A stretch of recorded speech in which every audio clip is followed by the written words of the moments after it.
जय हिंद दोस्तों from Assam home guard की खबर आपलोকৰ খবৰ নিশ্চয় ভাল আৰু মোৰ ভাল বেয়া মাজতে চলি আছে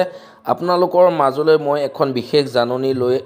আহিছো আৰু এই জাননীখনত কি লিখা আছে কি লিখা নাই সকলোবোৰ তথ্য মই এই ভিডিঅ'ৰ যোগেদি আপোনালোকক দিবলৈ চেষ্টা কৰিম আপোনালোকে যদি মোৰ চেনেলটোলৈ পোন প্ৰথমবাৰৰ কাৰণে আহিছে তেনেহলে চেনেলটো সাবস্ক্ৰাইব কৰি ল'ব আৰু লগতে থকা বেল আইকনটো প্ৰেছ কৰি ল'ব আৰু এইখন আহিছে বেলতলাৰ পৰা 9 ফেব্ৰুৱাৰী 2024 তাৰিখত অসামৰিক প্ৰতিৰক্ষা সঞ্চালক প্ৰধান আৰু গৃহৰক্ষী কমাণ্ডাৰ জেনেৰেল তো এখন আহিছে বেলতলাৰ পৰা কামৰূপ নগাঁও ডিব্ৰুগড় ধুবুৰী গোৱালপাৰা যোৰহাট শোণিতপুৰ কাছাৰ গোলাঘাট লখিমপুৰ ডিমা হাছাও নলবাৰী দৰং কাৰ্বি আংলঙৰ গৃহৰক্ষী বাহিনী জিলা কমাণ্ডেণ্ট তো সাব হোমগাৰ্ডৰ স্বেচ্ছাসেৱকৰ সেৱা নিয়মীয়াকৰণ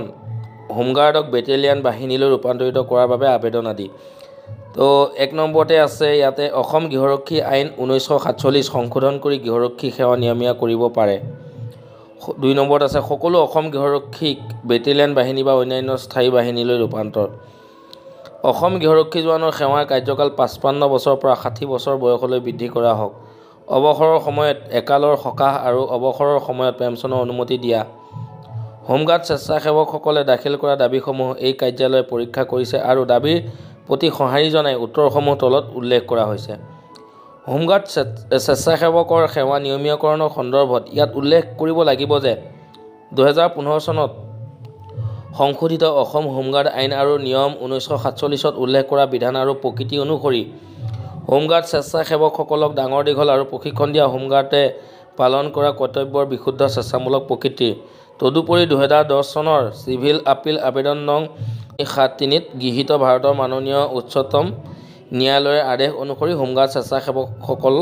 নিয়মীয়াকৰণৰ অধিকাৰী নহয় গতিকে হোমগাৰ্ডৰ নিয়মীয়াকৰণ দাবী পূৰণ কৰিব নোৱাৰি গৃহৰক্ষী স্বেচ্ছাসেৱকক বেটেলিয়ান বাহিনীলৈ ৰূপান্তৰণ কৰাৰ সন্দৰ্ভত ইয়াত উল্লেখ কৰিব পাৰি যে গৃহৰক্ষী স্বেচ্ছাসেৱকসকলক 2015 চনত সংশোধিত অসম গৃহৰক্ষী আইন আৰু নিয়ম 1947 ত উল্লেখ কৰা বিধান অনুসৰি ডাঙৰ দীঘল আৰু প্ৰশিক্ষণ দিয়া হোমগাৰ্ডক স্বেচ্ছাসেৱক হিচাপে নামভৰ্তি কৰা হয় গতিকে হোমগাৰ্ড স্বেচ্ছাসেৱকক বেটেলিয়ান বাহিনীলৈ ৰূপান্তৰণ কৰাৰ দাবী পূৰণ কৰিব নোৱাৰি গৃহৰক্ষী সেৱাৰ কাৰ্যকাল 55 বছৰৰ পৰা 60 বছৰলৈ বৃদ্ধিৰ সন্দৰ্ভত দফা অনুসৰি আসাম হোমগাৰ্ড এক্ট ৰুল 1947 2015 চনত সংশোধিত বয়সৰ 12ৰ বাবে সতেজ হোমগাৰ্ড স্বেচ্ছাসেৱকৰ নামভৰ্তি 20 বছৰৰ পৰা 33 বছৰলৈকে আৰু নিয়ম 4 অনুসৰি হোমগাৰ্ড স্বেচ্ছাসেৱকে 55 বছৰ বয়সলৈকে নিজৰ স্বেচ্ছাসেৱী সেৱা আগবঢ়াই যাব পাৰে বিষয় শাৰীৰিক চিকিৎসাৰ ফিটনেছ আৰু মূল্যায়ন বোৰ্ডৰ পৰামৰ্শৰ পৰা গৃহ হিচাপে চলি থাকিবলৈ গাৰ্ডসকলে আৰু 3 বছৰৰ বাবে স্বেচ্ছাসেৱক হিচাপে কাম কৰে গতিকে হোমগাৰ্ডৰ সাৰ্ভিস টেনাৰ 55 বছৰৰ পৰা 60 বছৰলৈ বৃদ্ধিৰ দাবী পূৰণ কৰিব নোৱাৰি 4 নম্বৰত অৱসৰৰ সময়ত এককালীন সকাহ আৰু অৱসৰৰ সময়ত পেঞ্চন অনুমতি দিয়া সন্দৰ্ভত হোমগাৰ্ড স্বেচ্ছাসেৱকৰ সেৱা বিশুদ্ধ স্বেচ্ছামূলক প্ৰকৃতিৰ হোমগাৰ্ড ভলন্টিয়াৰ নিয়মীয়া বা চুক্তিবদ্ধ কৰ্মচাৰীও নহয় গৃহৰক্ষী স্বেচ্ছাসেৱকসকলে ব্যৱহাৰকাৰী সংস্থা আৰু ব্যৱহাৰকাৰী সংস্থানসমূহৰ পৰা প্ৰয়োজনীয়তা লাভ কৰাৰ পিছত 2015 চনত সংশোধিত অসম গৃহৰক্ষী আইন আৰু নিয়ম 1947 ত উল্লেখ কৰা বিধান অনুসৰি 6 মাহৰ বাবে কৰ্তব্যত নিয়োজিত হৈ ৰাজ্য চৰকাৰে নিৰ্ধাৰণ কৰা হাৰত HG সকলক